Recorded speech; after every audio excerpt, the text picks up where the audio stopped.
तो हेलो दोस्तों, स्वागत है आपका फेमस स्टडी परिवार में एक बार फिर से। और 8th पे कमीशन की पहली मीटिंग में एक लेटर जारी कर दिया गया है। और इस लेटर में क्या लिखा गया है, जो लेटर ए वाला लेटर है, तो हम इस में देखेंगे इसमें क्या है कि केंद्रीय कर्मचारी को जो 1/1/2026 पे यहाँ पे देखिए, यहाँ पे receive to pay packet of the categorise of the central government employ mentioned in above on the 1/1/2026 का जो 8th पे कमीशन है उसकी सैलरी के बारे में यहाँ पे बोला गया है। और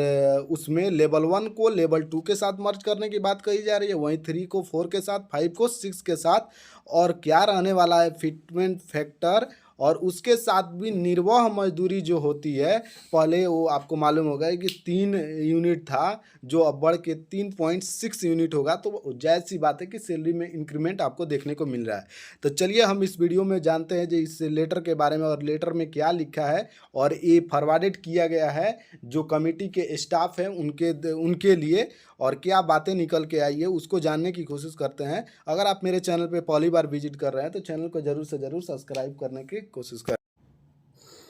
अगर आप रेलवे के किसी भी एग्ज़ाम की तैयारी कर रहे हैं तो आपके लिए रेलवे के एग्ज़ाम के लिए मैथ के बुक किरण पब्लिकेशन के द्वारा पब्लिश किया गया है, जिसमें चैप्टर वाइज और टाइप वाइज आप अपने प्रश्नों को सॉल्यूशन देख सकते हैं, वो भी डिटेल एक्सप्लेनेशन के साथ। वहीं रीजनिंग के लिए आप 8700 प्लस वाला रीजनिंग का बुक ले लेंगे तो आप रीजनिंग के प्रीवियस ईयर पेपर को टाइप वाइज और चैप्टर वाइज सॉल्व कर सकते हैं। और ग्रुप डी के अगर प्रिपरेशन कर रहे हैं तो ग्रुप डी में 1 से 40 सेट तक आ गया है आपका, 2022 के सॉल्व पेपर को कराया जा रहा है। और रेलवे सामान्य विज्ञान जो ग्रुप डी के लिए सबसे ज़्यादा इंपॉर्टेंस है, तो वहीं आप इस बुक से लगा लेंगे, जिसमें 255 सेट के का यहाँ पे सॉल्यूशन के साथ आपको दिया गया है।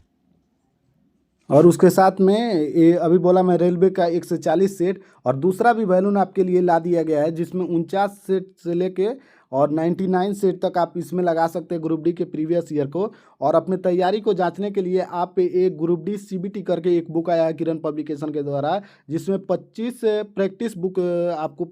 25 प्रैक्टिस सेट दिया गया है। और इसमें आपको प्लस में 100 आपको ऑनलाइन मॉक टेस्ट प्रोवाइड किया जा रहा है, जिसको बुक के बैक कवर में देख के आप स्कैन करेंगे तो आपको 100 ऑनलाइन टेस्ट भी फ्री में मिल जाएगा। ये बुक आपको नज़दीकी बुक स्टोर या ऑनलाइन फ्लिपकार्ट और अमेजोन से प्राप्त कर सकते हैं, लिंक डिस्क्रिप्शन में, वहाँ से भी आप ले सकते हैं। यहाँ पे हम बात कर लेते हैं, हम यहाँ पे डायरेक्ट टू पॉइंट बात करने वाले हैं, बस आपको समझना है। यहाँ पे देखिए, रेफरेंस ऑफ द 8th पे commission forwarded by secretary staff side N C, यहाँ पे बोला गया है और फॉरवर्ड भी कर दिया गया है कि इस मुद्दे पे आप लोग वहाँ पे फिटमेंट फैक्टर डिसाइड होगा, और इस मुद्दे को आप ध्यान में रखेंगे। वहीं यहाँ पे देखेंगे तो यहाँ पे क्या बोला जा रहा है, यहाँ पे देखिए structure of the pay allowances, यानी कि जो आपको बेनिफिट देंगे, फैकल्टीज मिलने वाला है, रिटायरमेंट आपका क्या होना चाहिए, रिटायरमेंट का बेनिफिट क्या होना चाहिए, पेंशन जो आपको पैसा मिलने वाला है उसके अदर टर्मिनल्स बेनिफिट ईटीसी, यानी कि जो भी आपकी सुविधाएं मिलने वाले हैं कैटेगरीज ऑफ एम्प्लॉय कर्मचारियों को, उस पे बातें होगी। और कौन कौन से वो कर्मचारी होंगे कैटेगराइज किया गया है उनके द्वारा, तो सेंट्रल गवर्नमेंट एम्प्लॉय जो इंडस्ट्रियल और नॉन इंडस्ट्रियल के है, और यहाँ पे ऑल इंडिया सर्विस के services, personal belonging to all India, personal belonging to defence force and paramilitary के जो अधिकारी है वो इनके अंतर्गत, उनका भी वेतन 8वें के अंतर्गत आएगा। पर्सनल कॉल्ड द ग्रामीण डाक सेवक जो भी है पोस्टल डिपार्टमेंट के अंतर्गत आते हैं, उनको भी सेंट्रल गवर्नमेंट में 8th पे कमीशन की बात करने की बोली जाए। Personal of the union territory जो केंद्र शासित प्रदेश है उनके जो कर्मचारी है वो भी इंक्लूडेड होंगे। Officer of the employ of the Indian audit and the accountant department के अधिकारी को, officer and employer of the supreme court के जो क्रमिक कर्मचारी है, यहाँ पे बोला जा रहा है member of the regulatory body जो होती है, यहाँ पे बोला जा रहा है आरबीआई को छोड़कर अंडर एक्ट के पार्लियामेंट जो है उनको, employ of the central government allowance autonomous जो बॉडीज है एंड द इंस्टीट्यूशन, यानी कि संस्थान है, वो भी आएंगे इसके अंतर्गत।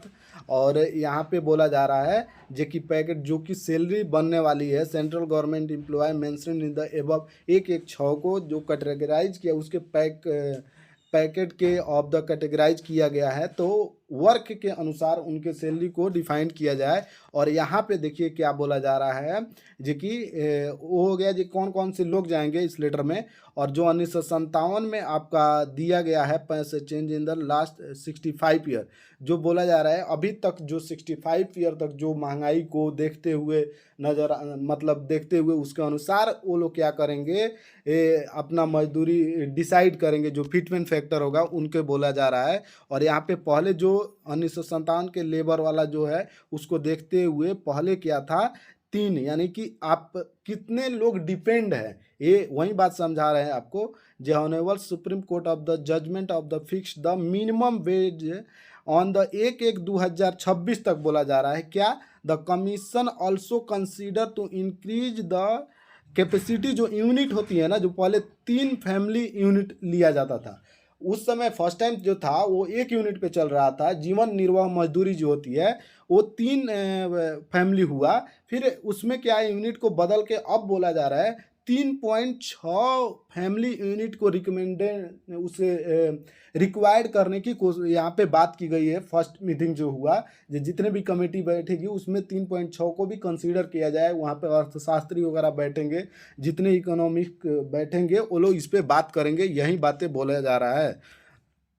जो यहाँ पे हो गया ये बातें निकल के आई है। दूसरी बातें क्या निकल के आई है, द 8th पे commission should be consider to merge on the non viable pay scale such the level 1 को लेवल 2 के साथ मर्ज करने की बात कही जा रही है, जिससे क्या होगा कि वेतन में बढ़ोतरी होगी। लेवल 1 वाले के जितना वेतन था वो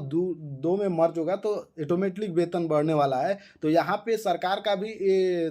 है कि वेतन को हम लोग ज़्यादा करें, ताकि मार्केट में जितना पैसा आएगा उतना महंगाई बढ़ेगा, तो उसको मेंटेन करना इनका मेन मकसद है। इसीलिए बोला जा रहा है लेवल 1 को लेवल 2 के साथ मर्ज करने का, वहीं लेवल 3 को 4 के साथ और लेवल 5 को लेवल 6 के साथ मर्ज करके और पे कमीशन बैठाया जाए। वहीं फिटमेंट फैक्टर के बाद जितने भी अभी तक के इकोनॉमिस्ट जो है वो लोग बोल रहे हैं अभी तक 2.28 के करीब जाने के चांसेस है आपका, और पिछली बार 2.57 जो गया था, तो इतना नहीं तो इससे ज़्यादा तो पक्का जाने वाला है, और इतना के करीब भी गए तो अच्छा खासा सैलरी आपका बनने वाला है। तो फिटमेंट फैक्टर वहीं 2.8 यानी कि 2.3 से 2.5 तक आपका जाने का पूरी चांसेस है। तो यहाँ पे फर्स्ट जो लेटर जारी हुआ उसमें जो आपका ये